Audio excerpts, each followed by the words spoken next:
రమేష్ గారు, యా ఇప్పుడు ఈరోజు జరిగింది ఎవరు ముందు చేశారు ఇవన్నీ పక్కన పెడితే ఇదేం కొత్త ఏం కాదు, గతంలో కూడా జరిగినాయి. ఇప్పుడు వాటిని కంపారిజన్ పెట్టుకుంటా పోతే దీనికి ఏమి అంతు పొంతు ఏమి ఉండదు. ఈరోజు యాక్చువల్గా జగన్మోహన్ రెడ్డి గారు వెళ్ళటం అంతవరకు ఓకే. అంతేకాదు అక్కడ ఈవెన్ ఈ దాడులు పక్కన పెడితే ఏ పర్పస్ మీద అయితే వెళ్ళారో ఆ పర్పస్కి సంబంధించినటువంటి ఆ పొగాకు బేళ్ల మీద కూడా ఎక్కి తొక్కేశారు, అవి కూడా పాడైపోయినాయి అని చెప్పేసి కూడా విజువల్స్ బయటకు వస్తున్నాయి. ఎలా చూడాలి ఓవరాల్గా? సురేష్ గారు, ఇప్పుడు మాట్లాడుతూ మన పెద్దలు మోకానంద్ సాగర్ గారు, ఎందుకంటే మా అన్నగారు వాక్చాతుర్యంలో దిట్ట, ఇక ఆయన్ని ఆ వాక్చాతుర్యంలో కొట్టేవాళ్ళు ఎవరో ఉండరు. ఇక ఆయన ఆ రకంగా మాట్లాడి అందరిని కూడా మంత్రముగ్ధులు చేసేస్తారు. ఆయనకు ఆ కళ దేవుడు ఇచ్చాడు. కానీ ఇక్కడ అది నాలెడ్జ్ అండి, ఆయనకు ఉన్నటువంటి కళ అండి, ఆ కళ ఆయనకి దేవుడు ఇచ్చాడు. ఇక్కడ నేను చెప్పదలుచుకున్నది ఏంటంటే, మీరు అడిగింది అక్కడ మహిళల మీద జరిగిన దాడి గురించి, లేకపోతే మహిళల ముందు చేశారా వెనక చేశారా దాని గురించి క్లియర్గా ఇప్పుడు వైఎస్ జగన్మోహన్ రెడ్డి గారు ఈ రాష్ట్రంలో ఉన్న పార్టీల్లో మెయిన్ పార్టీలు 4 అయితే 3 పార్టీలు కూటమి కట్టి అధికారంలో ఉన్నాయి. ఒక పార్టీ ప్రతిపక్ష పాత్ర, ఇప్పుడు సిపిఐ సిపిఎం కాంగ్రెస్ పార్టీలు వాళ్ళు ప్రతిపక్ష పాత్ర పోషిస్తున్న 40% ఓటింగ్ తోటి మెయిన్ ప్రతిపక్షంగా ఉన్న పార్టీ వైఎస్ఆర్ కాంగ్రెస్ పార్టీ. ఈ రోజున ఒక ఇష్యూ మీద బర్లీ పొగాకు ఇష్యూ మీద పొదిలిలో కార్యక్రమానికి, రైతులతో మాట్లాడే కార్యక్రమానికి జగన్మోహన్ రెడ్డి గారు వెళుతున్నప్పుడు అక్కడ మహిళలను, టీడీపీ మహిళలను నిలబెట్టి ఇటువంటి నిరసన కార్యక్రమం చేయడం అనేది కరెక్టా?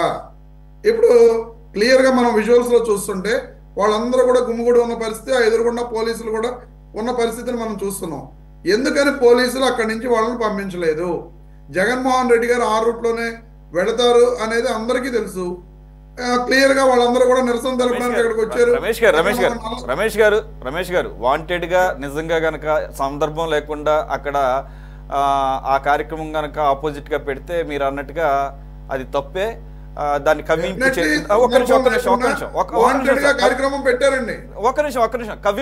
దాన్ని కవ్వింపు చర్యలే అనొచ్చు. కానీ ప్రస్తుతం రాష్ట్రంలో ఉన్న వాతావరణం ఏంటి? గత 4 రోజులుగా ప్రతి చోట ప్రతి నియోజకవర్గ కేంద్రం, ప్రతి జిల్లా కేంద్రంలోనూ నిరసనలు జరుగుతున్నాయి. ఈ ప్రాంతం ఆ ప్రాంతం అని కాదు, ఓకేనా? అలాగని ప్రతిపక్ష నేతగా జగన్మోహన్ రెడ్డి గారు ఆ కార్యక్రమం పెట్టుకోవడానికి అవకాశం లేదు. ఆయనకు ఆ కార్యక్రమం ఉంటుంది. 2 జరుగుతాయి. ఇదే కాదు, ప్రపంచవ్యాప్తంగా సందర్భానుసారం ఒకవేళ ఇరాక్ కువైట్ వారు జరిగినప్పుడు సందర్భం అవ్వచ్చు, లేదంటే పాలస్తీన్ ఇజ్రాయెల్ అవ్వచ్చు, లేదంటే గనక ఆఫ్ఘనిస్తాన్ మీద వారు అవ్వచ్చు, లేదంటే ఇప్పుడు జరుగుతున్నటువంటి మళ్ళీ పాలస్తీన్ గాజా వారు అవ్వచ్చు. ఎప్పుడైనా కానీ వెస్ట్రన్ కంట్రీస్ అధ్యక్షులు డెవలప్డ్ కంట్రీస్లో కానీ ఏ కంట్రీలో తిరిగినా ప్లకార్డులు పెట్టుకొని ఆ ప్రెసిడెంట్లకే నిరసనలు తెలిపే హక్కు ఉంది. That is the beauty of democracy.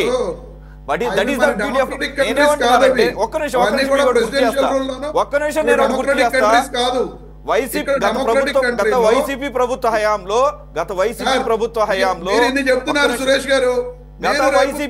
హయాంలో చంద్రబాబు నాయుడు గారు బస్సు యాత్ర చేస్తున్నప్పుడు సందర్భం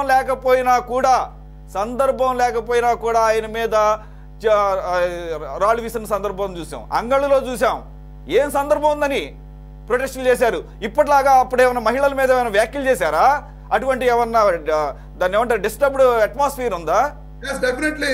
మీరు మీకు తెలుసో తెలియదో, ఆ రోజున ఎస్పీ రిషాంత్ రెడ్డి గారు స్పెసిఫిక్ గా చెప్పారు, మేము ఇచ్చిన రూట్ వేరు, పొంగనూరు వైపు వెళ్లే రూట్ లో మీరు ప్రోగ్రాం పెట్టలేదు, ప్రోగ్రాం ఇవ్వలేదు.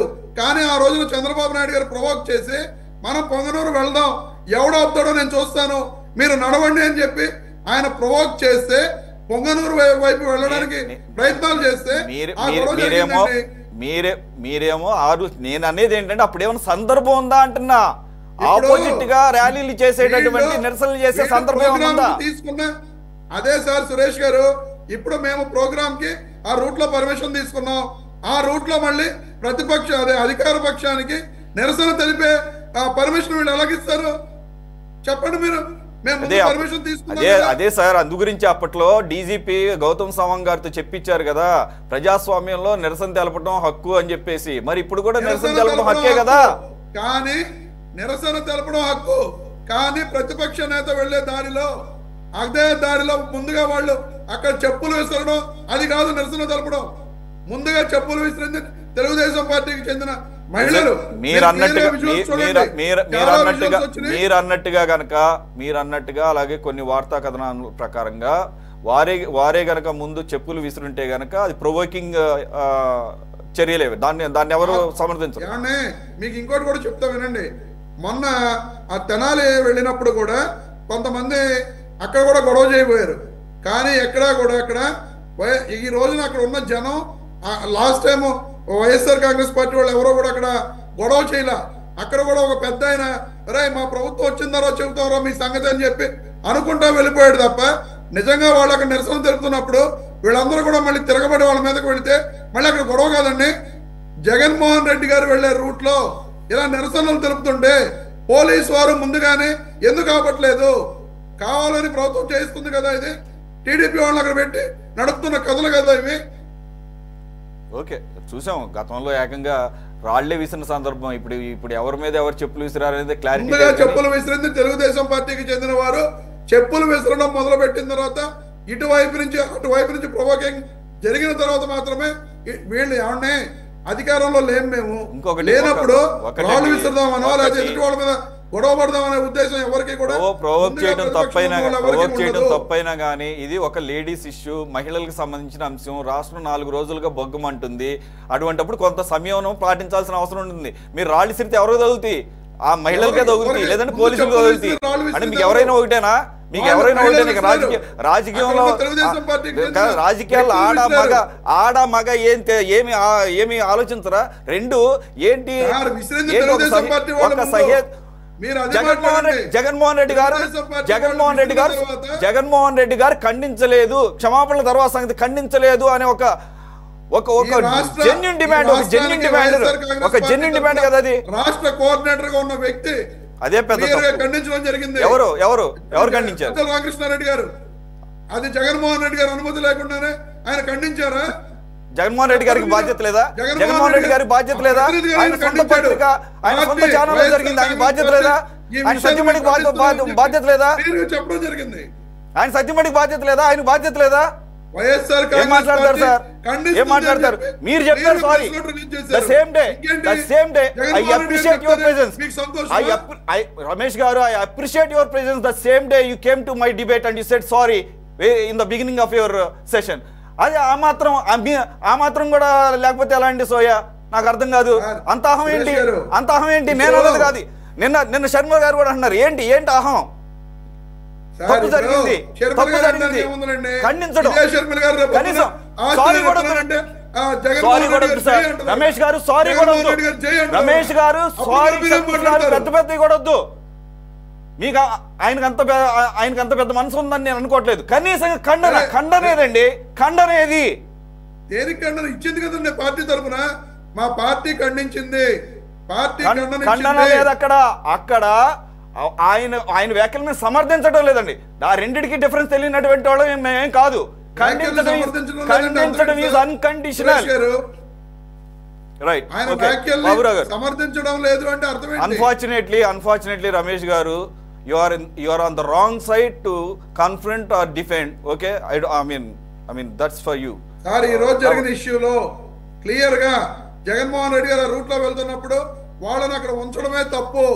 అక్కడ ఉంచారు. చేస్తారండి. ఇప్పుడున్న పరిస్థితుల్లో ఇప్పుడున్న వాతావరణంలో నిరసన తెలిపే హక్కు ఉంటుంది. ఆ రకమైనటువంటి కామెంట్స్ అవి అంత డెరిగేటరీ కామెంట్ చేసిన తర్వాత ఇంకాస్త నిబద్ధత చూపించాల్సింది పోయి రాళ్లును రప్పలు విసిరి ఎవరిదైనా కానీ ఎవరు ప్రొవోక్ చేసినా మీరు సమయంలో మహిళలు ఉన్నారు. చెప్పులు విసురుతారు. ఒక మాజీ ముఖ్యమంత్రి అక్కడ లేడీస్ ఉన్నారు. మహిళలను విసిరేస్తారా? రాళ్ళు విసురుతారా? ఒక మాజీ ముఖ్యమంత్రి గారి మీద చెప్పులు ఎవరిసారో తెలియదు కదా. ఎందుకు తెలియదు? మీరు చూడండి, విజువల్స్ చూడండి మీరు. అందుకని రాళ్ళు విసురుతారు. విజువల్స్ లో క్లియర్ గా అదే ఆడమ్మగా తేడా లేకుండా రాళ్ళు విసురుతారు. పోలీసులను కూడా చూడకుండా రాళ్ళు విసురుతారు సార్. ఒక మాజీ ముఖ్యమంత్రి గారి మీద చెప్పు, దానికి మీరు సమాధానం చెప్పరు. ఏంటంటే ఆ మాజీ ముఖ్యమంత్రి బాధ్యత లేదా? ఆ మాజీ ముఖ్యమంత్రి గారు అధిపతిగా ఉన్నటువంటి ఛానల్లో ఇటువంటి దరిద్రమైనటువంటి కుసంస్కారంతో చేసిన వ్యాఖ్యల మీద కనీసం ఖండన చేయనటువంటి దాని గురించి నిరసన తెలియజేస్తుంటే ఎలా మాట్లాడతారు మీరు? బాబురావు గారు ప్లీజ్.